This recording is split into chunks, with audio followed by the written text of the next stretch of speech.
Oi, pessoal. Eu sou a enfermeira Raquel.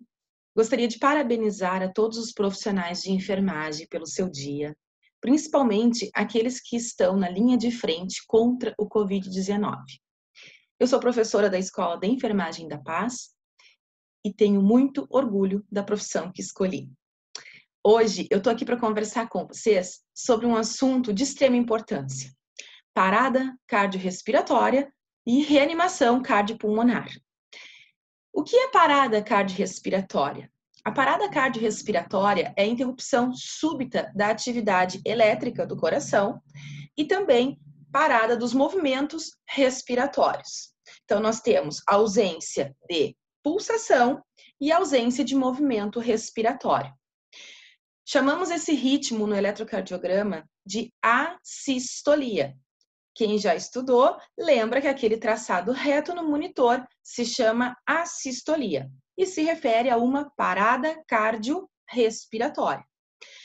Quando surge uma parada cardiorrespiratória, as chances de sobrevivência da vítima, elas vão depender em função do tempo de intervenção.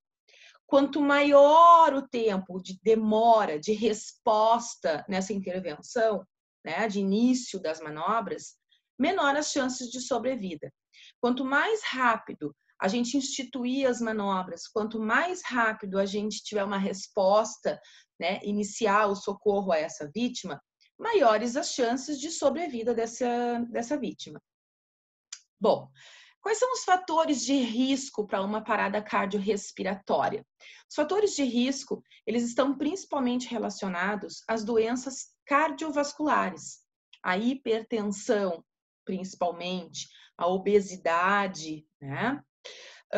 No Brasil, nós temos 320 mil mortes súbitas por ano, tá? E cerca de 200 mil paradas cardiorrespiratórias ao ano.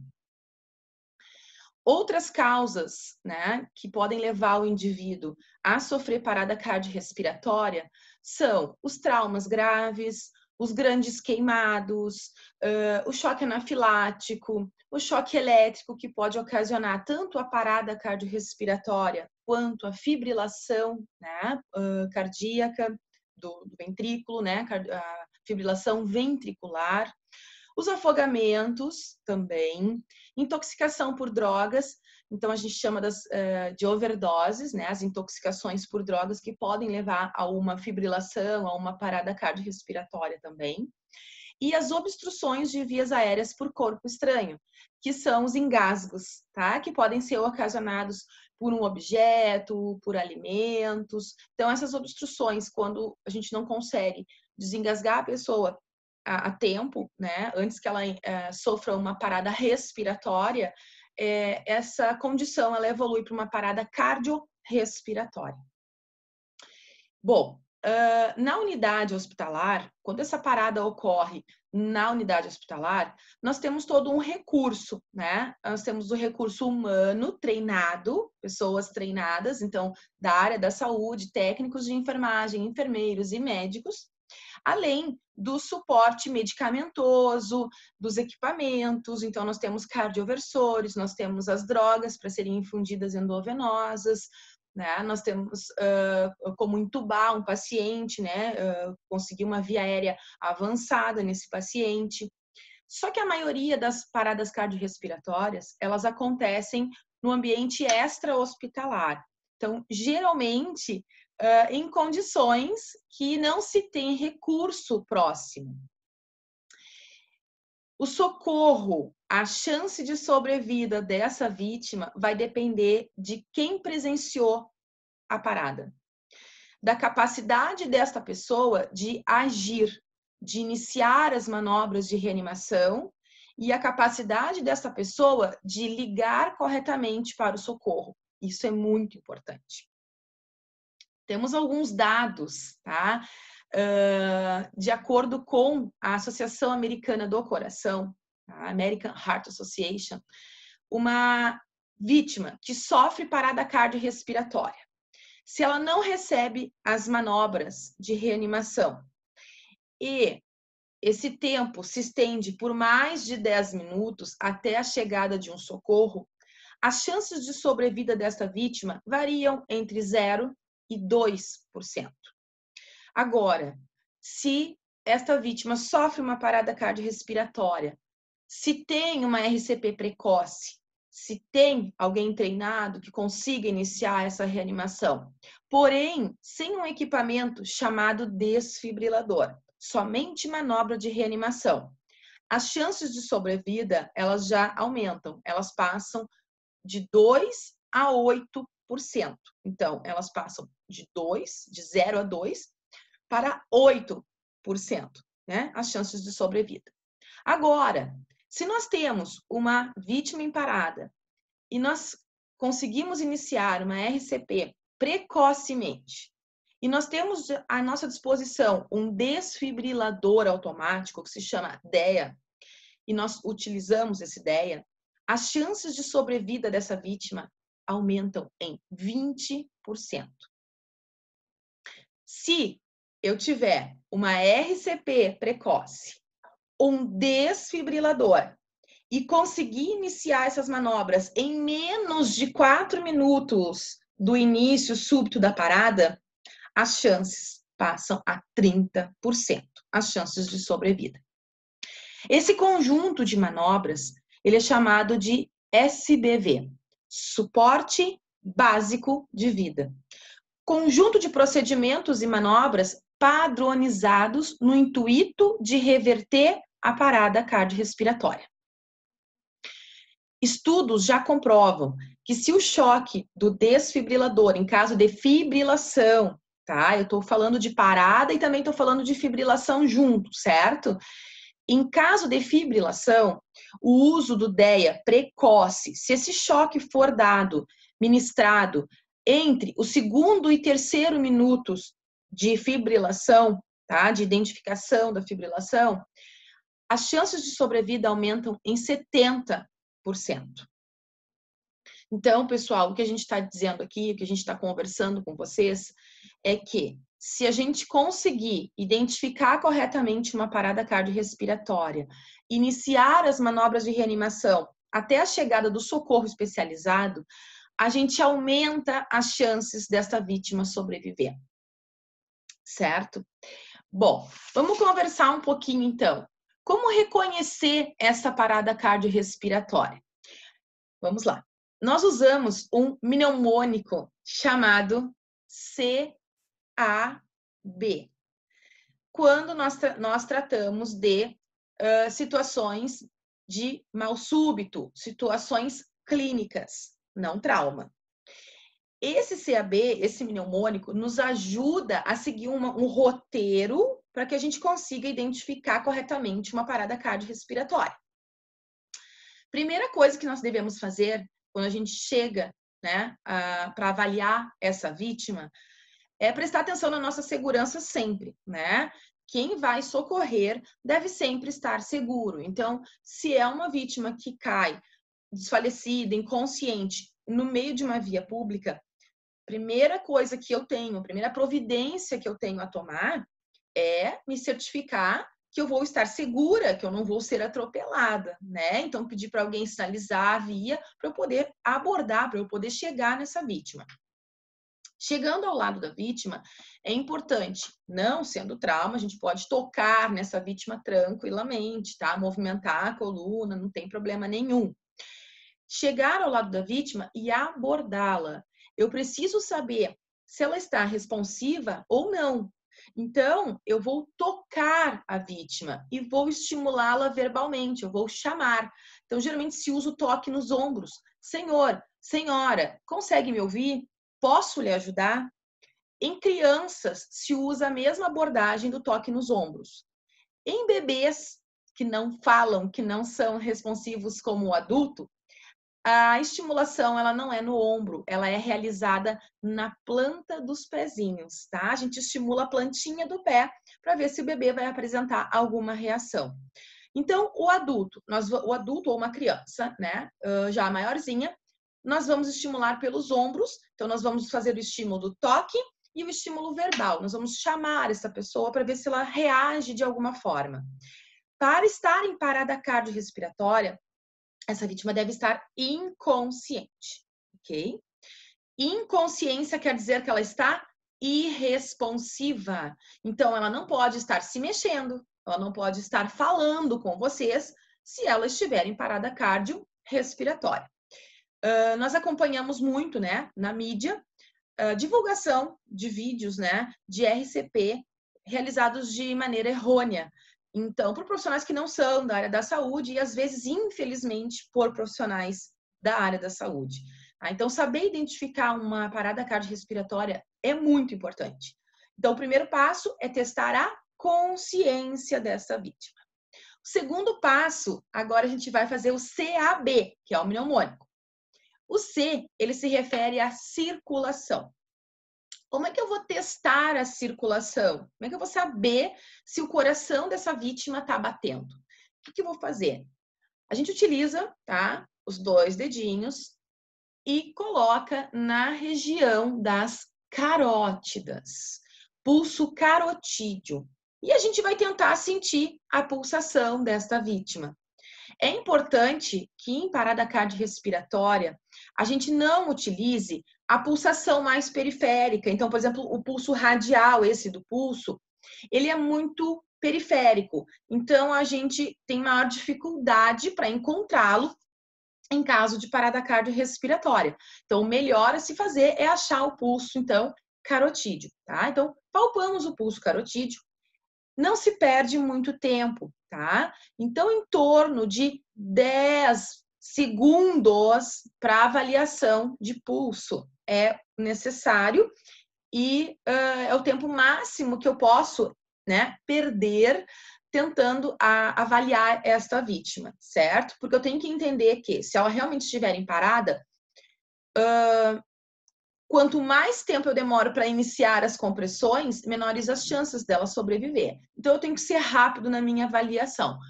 Palpo o pulso carotídeo. Se vocês ficaram na dúvida se tem pulsação ou não, segue para o A e o B. O A quer dizer liberação de vias aéreas e o B, verificação da respiração. Liberação de vias aéreas inclui dar uma olhadinha na cavidade oral para a gente ver se não tem nenhum objeto que possa estar obstruindo a via aérea dessa vítima, certo? Então, abre, dá uma olhadinha se tem algum objeto, algum alimento, algo que possa estar interferindo na ventilação dessa vítima. Segundo passo, se realiza uma manobra muito simples, que é a hiperextensão do pescoço. O que é hiperextensão do pescoço? É uma manobra para liberar as vias aéreas, para facilitar a entrada desse ar. Então, a gente coloca a mão na testa da vítima, a mão no queixo e empurra o pescoço para trás. Essa manobra é chamada de hiperextensão do pescoço. Então, mantenha o pescoço da vítima inclinado para trás. Desta forma, vamos lembrar da anatomia? Dessa forma, a gente libera, a gente retira a epiglote que está fechando ali a entradinha da traqueia, tá?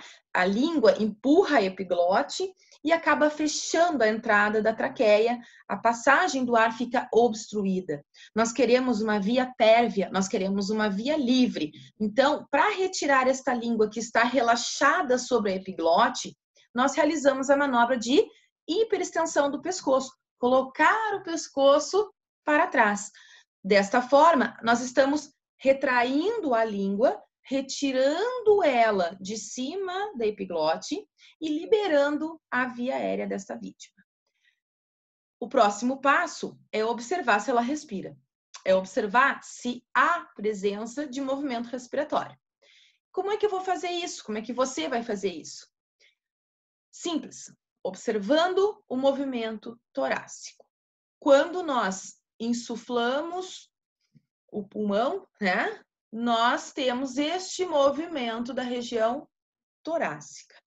Na hora da expiração, nós também temos o movimento torácico. Então, na inspiração e na expiração, nós observamos o movimento do tórax, o movimento de vai e vem do tórax. Ele se eleva e se retrai.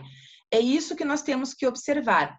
Se há movimento no tórax. Se eu constatar inconsciência, se eu constatar ausência de pulso e se eu constatar ausência de movimento respiratório, eu posso então dizer que essa vítima está em parada cardiorrespiratória. Aquele movimento respiratório em gasping é um movimento respiratório insuficiente.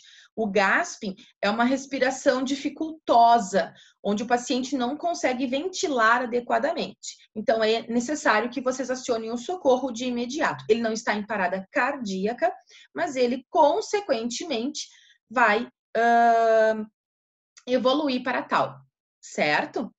Muito bem. As diretrizes da American Heart Association, da Associação Americana do Coração, elas se modificam mais ou menos a cada 5 anos. Então, é importante que a gente esteja sempre atualizado nos protocolos de atendimento, tá?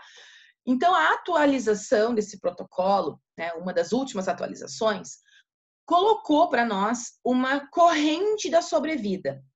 A corrente, ela é formada por elos, e esses elos se interligam. Então, é indispensável que esses elos estejam interligados. Eu não posso falhar em nenhum desses elos. É como se fosse um passo a passo do atendimento, certo? Então, eu tenho a corrente da sobrevida, os elos da sobrevivência. O primeiro elo é reconhecer imediatamente e de forma correta uma parada cardiorrespiratória. O segundo elo significa acionar o socorro de forma correta. Acionar o socorro corretamente. O terceiro elo significa iniciar as manobras de reanimação o mais precocemente possível, da forma mais correta. Então, saber quantas compressões, a profundidade das compressões é muito importante. Se houver disponível um DEA, nós temos que utilizar o DEA, que é o desfibrilador externo automático. Se durante a desfibrilação esta pessoa retorna à consciência, se esta pessoa retoma sinais vitais, mesmo assim eu devo permanecer com essa vítima até a chegada do socorro médico, que é o próximo elo. E o nosso último elo é o elo de tratamento. É aquele elo hospitalar. Então, o paciente vai sair de um cenário extra-hospitalar, ele vai receber um atendimento fora do hospital e ele vai ser transportado. E o último elo desta corrente é o atendimento no hospital. Certo? Tranquilos? Acho que até aqui a gente está conseguindo, né, de forma clara, objetiva, entender o que é uma parada cardiorrespiratória, a importância desses primeiros socorros, né, a importância de acionar o socorro especializado, a importância de se saber reconhecer uma parada cardiorrespiratória. Muito bem. Já que conversamos sobre o reconhecimento, o acionamento do socorro, eu quero falar uma coisinha com vocês. Acionamento, tá? Muita gente não sabe acionar de forma correta. Então, é muito importante quando a gente liga para o sistema móvel de urgência, o SAMU, que a gente passe as informações que eles estão necessitando, que eles estão solicitando, tá, pessoal? Então, nós temos uma central de regulação e não adianta a pessoa ligar e dizer assim, tem uma pessoa passando mal e desligar o telefone, né? Ou tem uma pessoa passando mal aqui na rua, na Independência. Não adianta, o socorro não vai chegar. Então, é importante que se tenha a paciência de conseguir passar todos os dados e a calma, né? Paciência e calma, para passar todos os dados solicitados pelo atendente do serviço móvel de urgência. Por quê? Porque existe um protocolo, né? Então, a cada resposta que vocês dão, o socorro vai sendo direcionado. Então, pode ser que o teu caso, né, seja o caso de maior urgência naquele momento e a ambulância vai ser direcionada para ti. E não adianta direcionar uma ambulância básica se eu vou precisar de recursos que só tenho na avançada. Então, é importante que nós saibamos acionar de forma correta. né? Passar as informações de forma correta para o atendente do SAMU. Onde eu estou, quantas vítimas, nesse caso uma, né? Uma vítima, o que está acontecendo com ela? Há quanto tempo ela já está nessa condição, né? Então, são dados bastante importantes e que muita gente, a maioria da população, não sabe realizar, né? Então, o chamado do socorro especializado. Quando a gente fala socorro especializado, nós estamos falando em profissionais da saúde, onde eu vou ter um recurso veicular, onde eu vou ter um recurso farmacológico, um recurso de equipamentos, né? Pessoas da área da saúde, pessoas treinadas e capacitadas para tal. Então, a RCP. Após a constatação da RCP e o acionamento do socorro especializado, eu devo iniciar as manobras de reanimação. Para quê? O objetivo é promover a circulação sanguínea e oxigenação encefálica até a chegada desse socorro.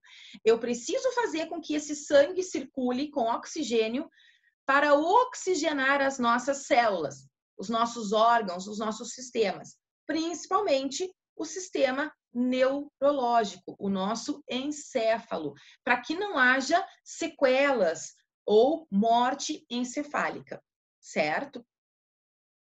Vou colocar para vocês alguns pontos que são importantes, tá? Na realização das manobras. Depois, vai ter uma segunda parte onde eu vou demonstrar praticamente, vou demonstrar num boneco, né, de reanimação, no manequim, a nossa manobra. Mas eu preciso que vocês já peguem esses pontos que são cruciais, são muito importantes para a realização de uma RCP de forma correta. Então, vamos lá. Posicionamento do socorrista. Isso é importantíssimo. O socorrista, ele deve estar, de preferência, com os 2 joelhos apoiados no chão, ao lado da vítima. A angulação das pernas, ela deve estar em 90 graus. Para quê? Para que a força, depois que eu vou exercer no tórax do paciente, seja uma força vertical, para que eu consiga comprimir essa parte óssea do tórax e consiga comprimir a parte da musculatura e também comprimir o coração, para ter, então, uma compressão eficaz. O número de compressões, tá? Ele pode estar entre 100 e 120 compressões por minuto. Então, eu não devo realizar menos que 100 compressões no minuto, nem mais do que 120. Então, esse protocolo, ele já nos diz, você vai fazer a reanimação, você vai comprimir o tórax da vítima, vai fazer o sangue circular. Quantas vezes por minuto eu preciso fazer essas compressões? Entre 100 e 120 compressões por minuto. 120 acaba se tornando um pouquinho mais fácil para realizar a contagem, porque dá em torno de 2 por segundo. Então, fica mais fácil da gente manter um ritmo adequado quando se faz 120 compressões. Nós sempre vamos utilizar para a compressão esta região da mão, a região hipotenar, tá? Então, esta região que ela é mais durinha, próxima ao punho. Então, região hipotenar da mão é o que vai aplicar força, não a palma. A palma da mão não encosta no tórax da vítima, só a região hipotenar, certo?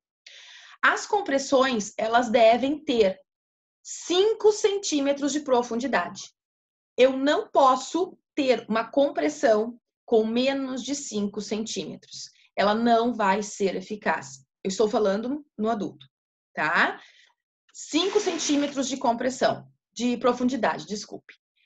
Para quê? Eu tenho que comprimir esse tórax e tenho que possibilitar o retorno deste tórax. Então, eu comprimo e tenho que possibilitar o retorno do tórax, certo? Por quê? Porque nós, nos primeiros socorros, nós não temos o ambu, né?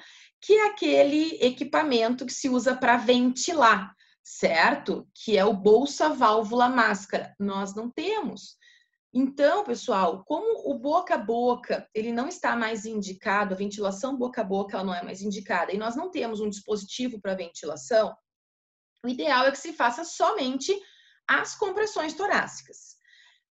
Para que essa compressão torácica seja eficaz e mande sangue oxigenado para a vítima, eu preciso exercer uma pressão negativa dentro do tórax. Então, quando eu comprimo o tórax, eu estou também impulsionando o sangue de dentro do coração e fazendo, né, a ventilação do paciente. Eu consigo fazer com a diferença de pressão com que esse ar entre pela via aérea, se ela está livre, se ela está pérvia, com que esse ar entre pelas vias aéreas e oxigene este sangue que está sendo bombeado, neste caso, pelo socorrista, né, pelas manobras de compressão, e que vai fazer chegar aos sistemas da vítima sangue oxigenado, evitando a necrose, evitando a morte celular, evitando a morte encefálica. Muito bem. Toda vez que se faz uma compressão torácica, é importante que a superfície onde eu tenho a vítima, sobrepondo ali a vítima, onde eu estou colocando a vítima, que essa superfície seja rígida. A superfície, ela não pode ser fofa. Então, se ocorre uma parada cardiorrespiratória no domicílio, na cama, no quarto do paciente, eu necessito colocar essa vítima no chão. Eu tenho que ter uma superfície rígida, tá? Para poder fazer uma compressão de forma eficaz. Então, é importante que a gente tenha, né, esse cuidado. Se for na rua, em outro lugar, né, a gente tem que ter o cuidado de observar onde essa pessoa caiu. Então, às vezes, ela desmaiou, desfaleceu, ficou inconsciente e caiu sobre uma pedra ou algo que está proeminente no chão. E no momento que eu comprimir, que eu fizer força, eu posso perfurar o tórax posterior dessa vítima. Então, sempre avaliar o local onde essa vítima caiu, se ele é um local rígido, liso, tranquilo para eu realizar a minha compressão torácica. Um outro ponto importante é minimizar as interrupções. Quanto mais compressões eu fizer sem interrupções, né, desnecessárias, melhor. As interrupções, elas não podem ter um tempo maior do que 10 segundos, certo? As interrupções, elas vão ser feitas em que momento? Eu vou realizar um ciclo de 120 compressões por minuto e vou reavaliar os sinais vitais desta vítima. O que é o sinal vital? É um sinal de vida. Então, eu preciso ver se ela voltou a respirar e se ela tem pulsação. Então, a cada ciclo realizado de 120 compressões, eu devo reavaliar essa vítima. Eu devo ver se ela retornou, né, à vida, se ela retornou com seus sinais vitais. Porém, essa interrupção, ela não pode se exceder a 10 segundos, certo? Então, eu reavalio, eu não posso perder mais do que 10 segundos nessa reavaliação. Não presenciei sinais de vida ainda, eu não consegui identificar movimento respiratório, eu não consegui identificar a pulsação, reinicia um novo ciclo de 120 compressões. E assim, sucessivamente, até a chegada do socorro especializado, certo? É importante que vocês marquem o horário de início das manobras, tá? Se vocês presenciaram ou não, são informações importantes depois para o médico, para o enfermeiro, para o técnico da ambulância que vai chegar. Então, olha, eu presenciei. Não, quando eu vi, ele já estava caído, fui atender, eu não sei. Eu já estou fazendo essa reanimação há 15 minutos, há 10 minutos. Né? Então, é muito importante se eu presenciei ou se eu não presenciei o início, né, o mal súbito, e há quanto tempo eu estou realizando essa manobra de reanimação. Muito bem. A gente conversou, vocês devem ter prestado atenção, que eu falei em desfibrilar. Desfibrilação, ela ocorre quando nós temos fibrilação, não parada, fibrilação. O problema é que nós não temos como clinicamente identificar ou diferenciar o que é parada e o que é fibrilação. Então, quando a gente fala em parada, eu estou falando em ausência, assistolia. O A, antes de um termo, quer dizer ausência, assistolia. Ausência de pulsação, ausência de impulso, né, nas fibras cardíacas, eu não tenho batimento cardíaco, eu não tenho movimento respiratório, ausência. Quando eu falo em fibrilação, e geralmente a fibrilação mais grave, né, que ocorre mais facilmente, é a fibrilação ventricular. Essa fibrilação ventricular, ela quer dizer o quê?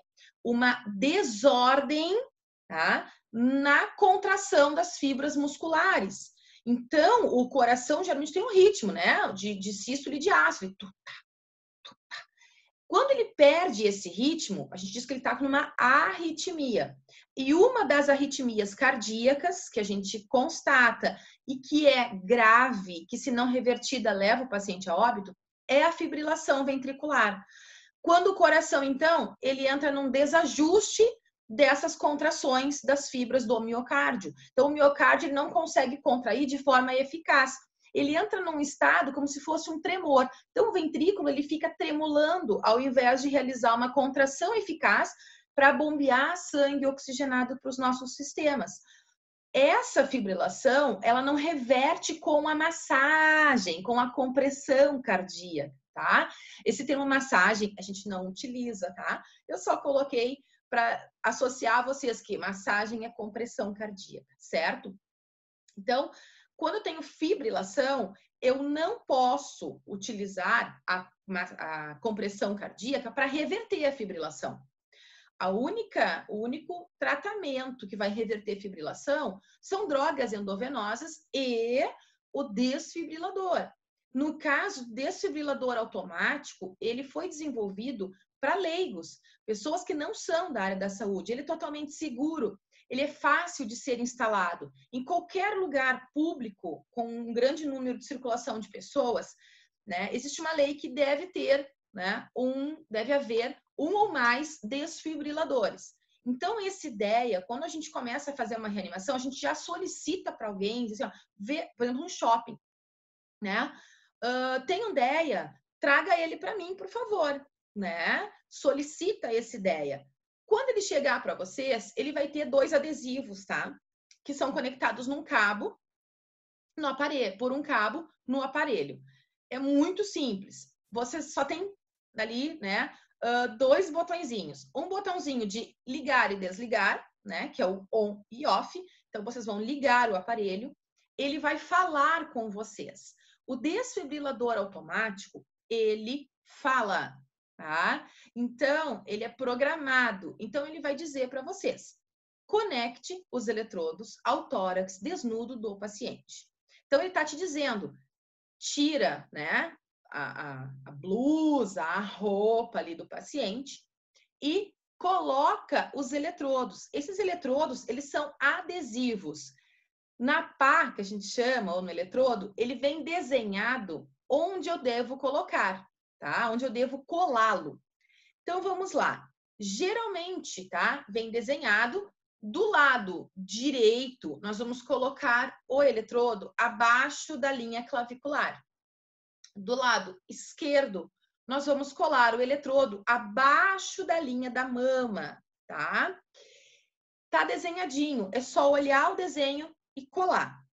Após a colagem, só relembrando que se o paciente tiver muitos pelos no tórax, nós devemos realizar uma tricotomia, uma raspagem, né, daquela região. Geralmente, todo DEA, ele tem, né, junto já do aparelho ali, o pessoal de saúde já coloca um prestobarba, né, uma lâmina de barbear, para que a gente consiga fazer isso, porque senão o eletrodo ele não adere. Esse eletrodo ele já vem com gel, tá? Que é para facilitar a condução elétrica. Muito bem. Instalados os eletrodos, o aparelho vai falar com vocês. Ele vai dizer: afaste-se analisando o ritmo, ou afaste-se analisando. O que é o afaste-se, pessoal? É tirar as mãos. Não é sair de perto da vítima, tá? É só desencostar da vítima, tirar as minhas mãos da vítima e solicitar que ninguém que esteja ali, né, que outras pessoas que estejam observando, que sejam curiosas ou que estejam ajudando, que não encostem na vítima. Então, a gente pede para afastar. O aparelho, então, vai realizar a leitura do ritmo cardíaco. ele vai identificar o que está acontecendo com o teu paciente. Ele dá um diagnóstico, digamos assim, tá?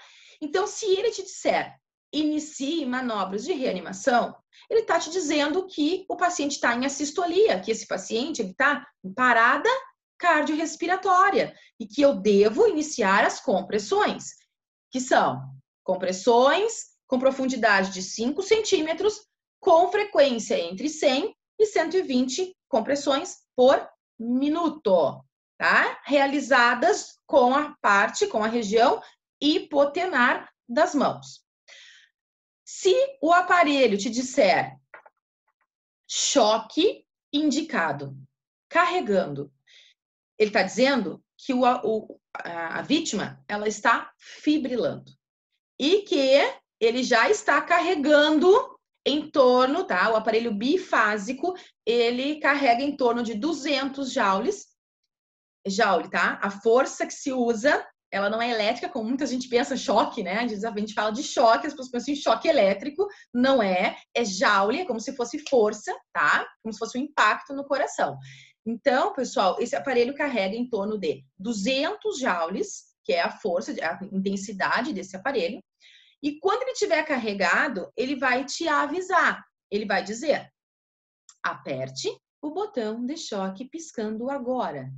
Tá? E se eu não apertar, ele repete, aperte o botão de choque piscando agora. Então, você tem um aparelhinho com o desenho de um raio, geralmente, que vai ficar com um LEDzinho piscante. Quando eu apertar aquele botãozinho, aquela carga de 200 joules vai chegar até a vítima. Se eu estiver encostada na vítima ou se outra pessoa estiver encostada na vítima, recebem também. Então, é importante que antes de eu apertar o botão, eu grite, eu fale bem alto. Afasta, pessoal! Afastou! Tá? Para que todo mundo me ouça. Porque na hora, né, a gente fica nervoso, todo mundo falando ao mesmo tempo, as pessoas não se escutam, não se entendem. Então, falem em alto e bom tom. Afasta, afastou. E aí, então, vocês vão apertar o botão piscante e aí o aparelho desfibrilador vai descarregar os 200 joules, essa carga, esse impacto, no coração da vítima. Fazendo com que temporariamente, rápido, tá? É temporário, mas assim, segundos. Esse coração que estava fibrilando, ele pare. Ele entra numa pequena assistolia. E depois ele pode retomar o seu ritmo normal, ou não. Ou este coração, ele pode permanecer em assistolia. Aí o aparelho vai te indicar, reinicie manobras de reanimação, tá? Então, pessoal, sempre que eu tiver à minha disposição um desfibrilador externo automático, um DEA, é importante que eu coloque no paciente, que eu faça esse acompanhamento com o desfibrilador. Porque, como eu falei para vocês, se for uma fibrilação e eu desfibrilar ele entre o segundo e terceiro minutos de início da fibrilação, essa pessoa tem 70% de chances de sobreviver. Pessoal, quando a gente fala em reanimação, em desfibrilação, a gente está falando de uma pessoa que está com o principal, né? A gente tem assim, o sistema neurológico e o sistema circulatório com seu principal sistema colapsado, né? Que é o sistema circulatório. Então, se eu passar uma informação para vocês, vocês vão ficar horrorizados. Seattle, tá? Tem o melhor socorro do mundo, tem o melhor tempo-resposta em parada cardiorrespiratória, em atendimento pré-hospitalar. Eles chegam a uma vítima em menos ou até 6 minutos, né? Até 6 minutos, que é o tempo em que a vítima, se estiver em parada, começa a poder apresentar alguma sequela. Então, o tempo de resposta ideal é sempre até 4, 5 minutos. É o tempo de resposta ideal para se iniciar uma manobra de reanimação. Acima de 5 minutos, a gente já começa a ter perda, né? Os tecidos começam a apresentar a hipóxia, que é a diminuição de oxigenação tecidual, e, consequentemente, as sequelas. Então, quanto maior o tempo de resposta, mais sequelas, né? Ou o óbito essa pessoa vai apresentar. Então, a gente assim, preconiza que esse atendimento, que esse início, que esse tempo de resposta, ele seja menor do que 5 minutos. Seattle tem esse tempo de resposta, eles chegam em até 6 minutos numa vítima. E, gente, as chances de sobrevida dessas pessoas lá é de 60%. Então, assim, foi comprovado, né, através de um estudo, que mesmo tendo o melhor tempo-resposta, tá? O melhor tempo de resposta em relação a socorro, mesmo assim, as chances de sobrevida não são 100%. Elas se baseiam em 60%, tá? Foi constatado. Então, assim, vocês imaginem um tempo de resposta que nem nós temos muitas vezes, né? As nossas ambulâncias, o pessoal passa trote, a ambulância, em vez de estar indo para um socorro, né, para uma vítima que está realmente necessitando, ele está atendendo um trote. Nós não temos uma cultura, né, muito boa relacionada ao atendimento de urgência. A gente aciona de forma errada o sistema móvel de urgência, né? A gente faz o sistema móvel de urgência de táxi, né? Então, patologias que poderiam muito bem ser encaminhadas à instituição hospitalar com um carro particular, enfim, o pessoal acaba acionando uma ambulância para isso. Então, assim, enquanto essa ambulância está deslocando para atender essa ocorrência, uma parada cardiorrespiratória está acontecendo. E o tempo de resposta dessa ambulância para essa parada cardiorrespiratória vai ser maior. Então, o nosso tempo de resposta, ele gira em torno de 15, 20 minutos, né? Então, se eu não instituir manobras de reanimação de primeiros socorros, é quase certo que essa vítima ou vai a óbito ou ela acaba apresentando sequelas. Certo, pessoal? Muito bem. É importante, tá, que a gente saiba diferenciar o atendimento de primeiros socorros, que pode ser realizado por pessoa treinada, tá? Então, eu não preciso ser da área da saúde, desde que eu tenha um treinamento, desde que eu saiba como realizar a manobra, eu posso realizá-la. Ou por profissional da saúde que está fora do seu ambiente de trabalho. Então, se eu estou no mercado, eu estou na farmácia, eu estou no shopping e ocorre uma parada cardiorrespiratória, eu não carrego comigo medicações, nem posso, né? Porque devem ser prescritas por médico.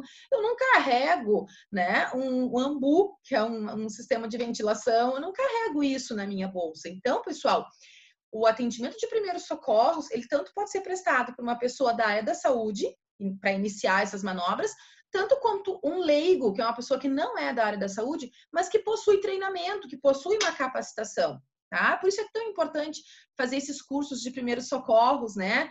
Que a gente disponibiliza para o público em geral, porque é muito importante que todas as pessoas, né? Não importa, pode ser o adolescente, pode ser o senhorzinho, né? Que eles saibam reanimar, né? Que eles saibam começar uma manobra de reanimação até a chegada da ambulância. É muito importante.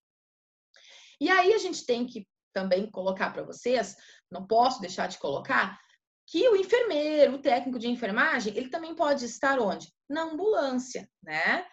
Esse profissional, ele vai estar a serviço, ele vai estar na unidade móvel de urgência. O atendimento que ele vai prestar vai ser diferenciado. Então, quando ele chega no local da ocorrência, ele, como profissional, tendo recursos, o protocolo vai mudar um pouquinho. Então, quando nós temos o recurso disponível, quando nós temos medicação, quando nós temos um médico que vai prescrever essa medicação, quando nós temos o sistema de ventilação, nós vamos utilizar. Então, o protocolo vai modificar. Quando nós chegamos com a ambulância, os profissionais eles vão aplicar um protocolo que é 30 compressões torácicas para 2 ventilações. Então, nesse caso, quando eu tenho recurso, né, o recurso de equipamentos, o recurso farmacológico, aí eu vou utilizar o protocolo com ventilação.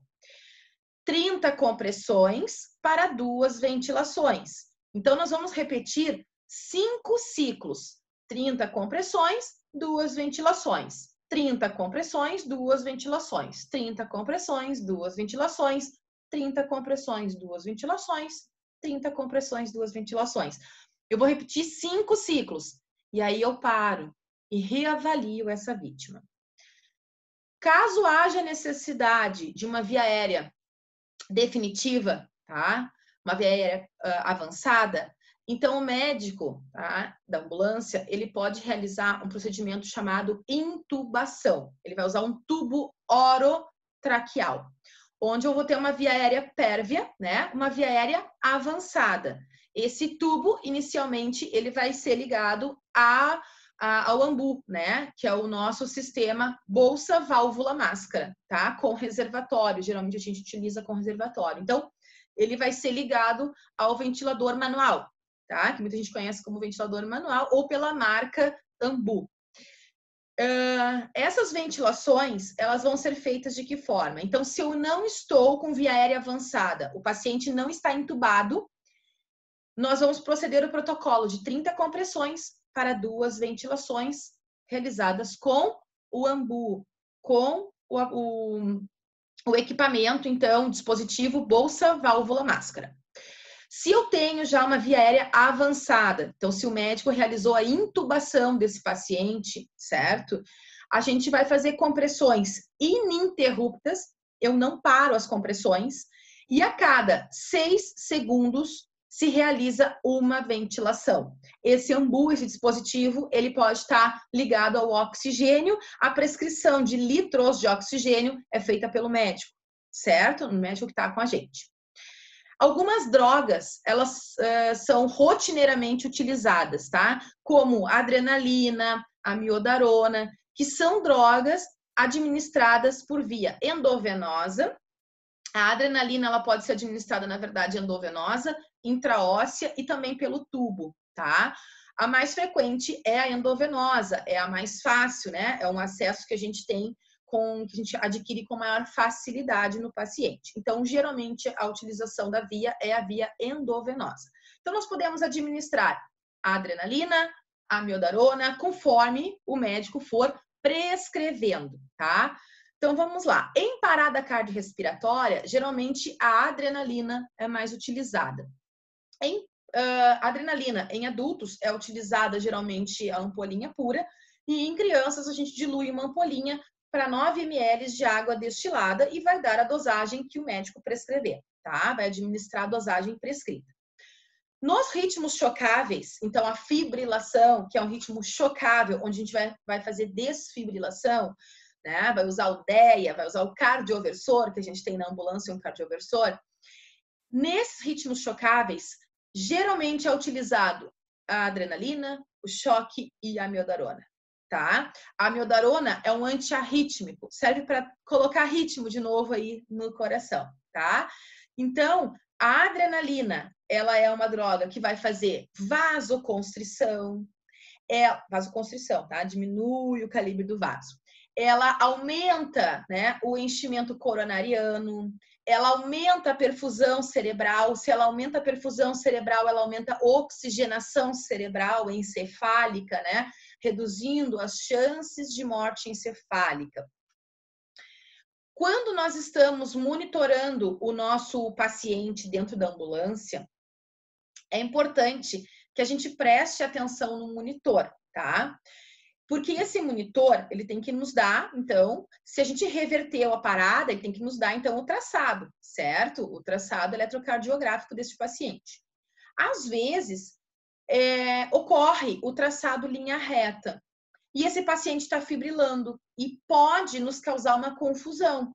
Eu olho no monitor e tá uma linha reta, só que, na verdade, o paciente está fibrilando. E eu só tenho como saber se o DEA me falar que está fibrilando, né? Ou se eu acompanhar no monitor. Então, esse protocolo que eu vou falar agora é o protocolo da linha reta. Ele é conhecido, tá? Não é palavrão que eu vou falar agora. Ele é conhecido popularmente como protocolo CAGADA. Quando eu tenho uma linha reta no monitor, tá? Dentro da minha ambulância, ou também na unidade hospitalar, tá? Pessoal, isso também serve para a unidade hospitalar. É importante que, além de verificar, né, presença de pulsação, movimento respiratório, é importante que eu dê uma verificada nos cabos. O K, o CA, né? O K quer dizer cabos. Verificar se os cabos estão bem conectados, porque pode acontecer de ocorrer uma uma tração, um tracionamento desse cabo, ele não está bem conectado e dá interferência no nosso monitor. Então, olhar, observar se o cabo está bem encaixado. O GA quer dizer de ganho. Existe um botãozinho no monitor que é relacionado ao ganho. O que é o ganho no monitor eletrocardiográfico? É o tamanho do meu traçado, tá? Então, ganho é a mesma coisa que tamanho do traçado. Então, eu aperto o botão de ganho, eu vou aumentar um pouquinho esse meu traçado. Por quê? Às vezes, a fibrilação, ela é um risquinho, tá? Um rabiscadinho. Tá tão pequenininho esse traçado que, de longe, esse traçado de fibrilação, ele pode ser confundido com um traçado de assistolia. Então, o GA é relativo ao ganho. Ganho quer dizer tamanho do meu traçado, tá? E o DA, né, do KH-DA, o DA é a derivação. Então, se eu posicionei direitinho o cabo, se eu apertei o botãozinho de ganho e não modificou, a minha última tentativa que eu tenho que fazer é modificar a derivação, colocar ali no D2, tá? A derivação 2. Então, a gente vai mudar o ângulo de leitura do nosso coração, digamos assim, tá? É o ângulo que a gente está vendo o coração. Então, as derivações é como se fossem ângulos, né? De visão, né? Como é que eu estou olhando esse coração. Então, eu mudo a derivação. Se nada disso adiantou, eu continuo com o traçado reto, é assistolia, pessoal, é parada, tá? Mas é importante esse protocolo, né? O protocolo da linha reta, que é conhecido como protocolo da cagada, porque muitas vezes a gente fala que o paciente está em assistolia e, na verdade, era uma alteração ali no monitor. Então, é importante associar os sinais os sinais clínicos, né? Junto com a monitorização, já que eu tenho ela. Mas lembrem-se desse protocolo, tá? Esse protocolo, quem for trabalhar em urgência e emergência, tem que saber, né, de cor, é pedido aí em prova de seleção, eles colocam nas provas de seleção. Ritmos chocáveis, né? A fibrilação também cai bastante, pessoal, tá? Em questão de concurso, em questão de prova de seleção, reanimação cardiopulmonar, os protocolos. Então, se eu estou na rua, qual é o protocolo que eu vou usar? Eu vou usar só compressões, entre 100 e 120 compressões por minuto. Se eu já estou no meu ambiente, né, eu tenho um recurso, eu estou na ambulância ou eu estou no hospital, eu já vou usar o recurso 30/2, 30 compressões para 2 ventilações. E se eu tiver um sistema avançado de ventilação, se eu tiver um paciente entubado, utilizando um tubo orotraqueal, eu então vou utilizar um outro protocolo, que são compressões ininterruptas com ventilações a cada 6 segundos. Pessoal, deve-se ter cuidado. Quando eu estou utilizando ventilação, eu não posso hiperventilar o paciente. Hiperventilação reduz retorno venoso, prejudica o paciente, tá? Então a gente acha, vou botar mais ar, vou botar mais oxigênio, vou apertar mais o ambu. Errado, tá? A hiperventilação, ela é prejudicial. Tranquilo?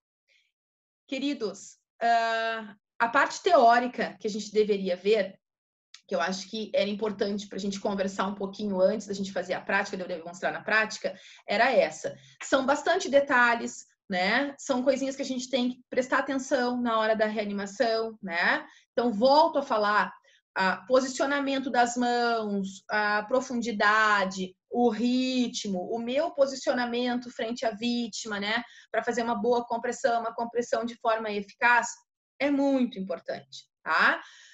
Saber acionar o socorro, lembrem daquela cadeia, né? Aquele elo da sobrevida. Então, identifica rapidamente, chama o socorro de forma correta, inicia as manobras, desfibrila se tiver um desfibrilador à mão, né? Se tiver um desfibrilador disponível.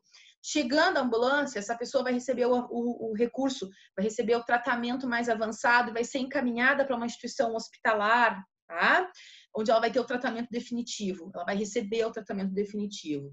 Então, o que eu tinha para conversar com vocês hoje era isso. Agora, a gente vai, então, para a parte prática dessa nossa aula, tá? Eu vou demonstrar no manequim de reanimação como a gente vai abordar a vítima e como nós vamos fazer essa manobra de reanimação fora do hospital, fora do ambiente, sem recursos, ok? Então vamos lá, vamos fazer a prática.